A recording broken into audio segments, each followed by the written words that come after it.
ধন্যবাদ মনির ভাই, আপনার এই বিষয়ে আপনার কাছে আবারও আসবো। আমরা একটু শুনে আসি আমাদের আরেকজন অতিথি ফাতেমা তাসনিম, সদস্য সচিব আম জনগণ পার্টি। আপনার কাছে একটু যাই, জুলাই গণঅভ্যুত্থান এটা সবার বেশটা আন্দালি গ্রহণ পারতে হবে। ইতিমধ্যে এটা বলেছেন সংসদে যে আজকের এই সংসদ ফ্যাসিস্ট মুক্ত সংসদ, অর্থাৎ যারা গণঅভ্যুত্থানের সাথে ছিল, যারা গণঅভ্যুত্থানের শরিকদার মাঠে গত 17 বছর ছিল, তাদেরই মূলত সংসদ এটা। তো এই সংসদে এখন যে জুলাই সনদকে বাস্তবায়ন নিয়ে যে আপনার বিতর্ক সৃষ্টি হয়েছে, ইতিমধ্যে শিশির মনির আজকে বলেছেন তিনি যে গণভোটের যদি অধ্যাদেশ বাতিল হলে জুলাই সনদ, নির্বাচনী তফসিল এবং নির্বাচনী ফলাফল সকলটাই কিন্তু বাতিল হয়ে যায়। এই বিষয়ে আপনার অভিপ্রায় আমরা একটু জানতে চাই।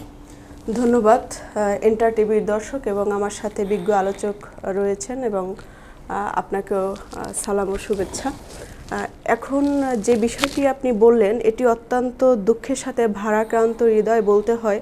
আমরা যারা দীর্ঘদিন যাবৎ সেই 2018 সাল থেকে কোটা সংস্কার আন্দোলনের সাথে যুক্ত ছিলাম, তারপর হাঁটি হাঁটি পা পা করে জুলাই কিন্তু শুরু হয়েছে 2018 সাল থেকেই, এর পূর্ণ রূপ হয় 2024-এ। তো সেই জায়গাটা থেকে আমরা সম্মুখ সারির যোদ্ধা, আমরা কাজ করেছি, জুলাই আন্দোলন করেছি, আমাদের এই বোনাস পাওয়া জীবনটাকে আমরা দেশের জন্য উৎসর্গ করেছি।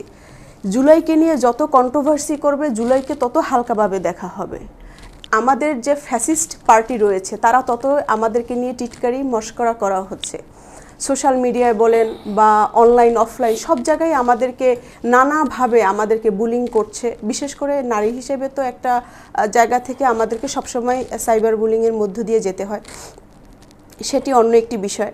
কিন্তু এই যে আমরা একই ছায়াতলে থেকে যে আমরা আন্দোলনটা করেছি, বিএনপি, জামাত, গণ অধিকার, আমজনগণ, এখন এনসিপি তৈরি হয়েছে, তখন তো ছিল না।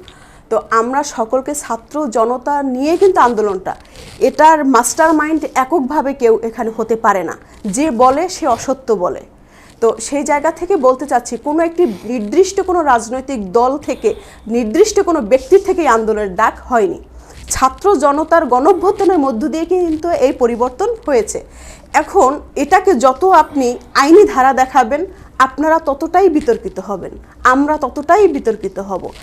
আজকে দেখেন, আপনি যেটা বললেন, আমাদের বিজ্ঞ আলোচক আমার ভাই যেটি আলোচনা করলেন যে আমাদের বর্তমান প্রধানমন্ত্রী তিনি অনেক আন্তরিক, সে বিরোধী দলকে বলে যে আমাদেরকে সহযোগিতা করুন এবং আমাদেরকে ভুল হলে কারেকশন করে দিন।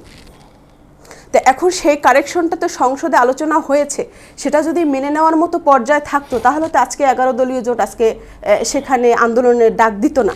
তো আমি বলতে চাচ্ছি যে একটি দেশ, একটি সরকার তখনই শক্তিশালী হয় যখন বিরোধী দল শক্তিশালী হয়। বিরোধী দল আমরা দেখেছি একেবারে 17 সাল পর্যন্ত আমরা দেখেছি গৃহপালিত বিরোধী দল, 14, 18, 24-এ তিনটা নির্বাচনে বিশেষ করে যে বিরোধী দল ছিল, গৃহপালিত বিরোধী দলের কারণেই কিন্তু এই দেশ বিরোধী চুক্তিগুলো হয়েছে, দেশের স্বার্থ বিকিয়ে দেওয়া, এই আয়নাঘর হয়েছে, বিকজ এই নতজানু বিরোধী দল থাকার কারণে। এখন সেম বিরোধী দলও যদি এখনো সেইভাবেই চলে তাহলে দেশের মানুষ যাবে কোথায়?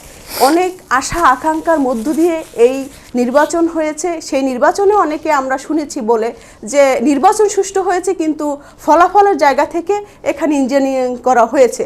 এখন এখানে যে ইঞ্জিনিয়ারিং করা হয়েছে সেই বিষয়টা আর একটা পার্ট। এই বিষয়ে যেহেতু এখন পর্যন্ত বিরোধী দল কোনো তথ্যপত্র তারা দিতে পারেনি, সেক্ষেত্রে আমরা সেটাকে গ্রাহ্য করছি না।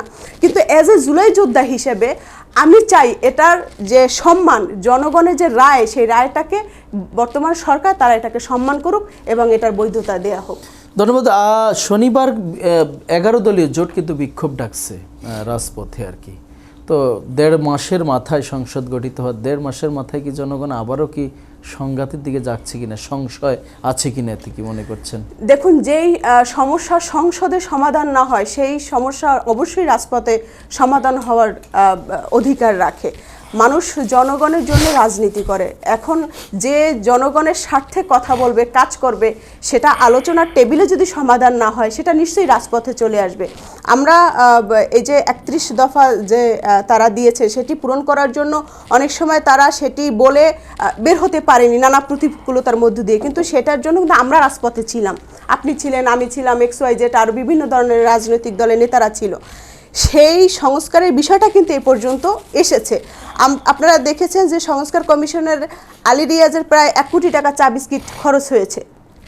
সর্বশেষ কি বলে আসা হলো যে তারা প্রতারণা করেছে। তাহলে প্রতারণা যদি করে থাকে তাহলে আগে বলেন না কেন? 1 কোটি টাকার আপনি চা বিস্কিট খাওয়ার পরে 6 মাসের অধিক সময় কালক্ষেপণ করে ঐক্যমত কমিশন দল বিভিন্নভাবে সময় টাইম স্পেন্ড করে সেটা কিন্তু করা হয়েছে। এর পরবর্তীতে আমরা যে দেখি স্বরাষ্ট্রমন্ত্রী সবসময় আইনের ব্যাখ্যা দেয়, তাহলে আইনমন্ত্রীর কাজটা কি? এটা আমার একটা প্রশ্ন রয়ে গেল আমার বিজ্ঞ বড় ভাইয়ের কাছে। তিনি অবশ্যই মনির ভাই বলবেন। তো সেই জায়গা থেকে আমি বলতে চাচ্ছি যে এই সংবিধানকে নিয়ে আমাদের মরহুম বেগম খালেদা জিয়া, যিনি গণতন্ত্রের মাতা, তিনি একটি কথা বলেছেন যে এই সংবিধান জনগণের সংবিধান নয়, জনগণের সরকার যখন সংসদে বসবে এই সংবিধান ছুঁড়ে ফেলে দেওয়া হবে। এখন সেই বিষয়টিকে যদি তারা মান্যতা না দেন সেটা তাদের ব্যর্থতা, কিন্তু আমরা যারা তাকে আদর্শ, তাকে ভালোবাসি, তাকে সম্মান করি, অতএব সেই বিষয়টা নিয়ে আমরা কাজ করব এবং আমাদের কাছে এটা অবশ্যই দৃষ্টিকটু লেগেছে এবং আমাদের হৃদয়ে হানা দিয়েছে, কষ্ট পেয়েছি এবং হৃদয়ে রক্তক্ষরণ হয়েছে যে এই জুলাই সনদ বাস্তবায়ন নিয়ে এত তালবাহানা কেন।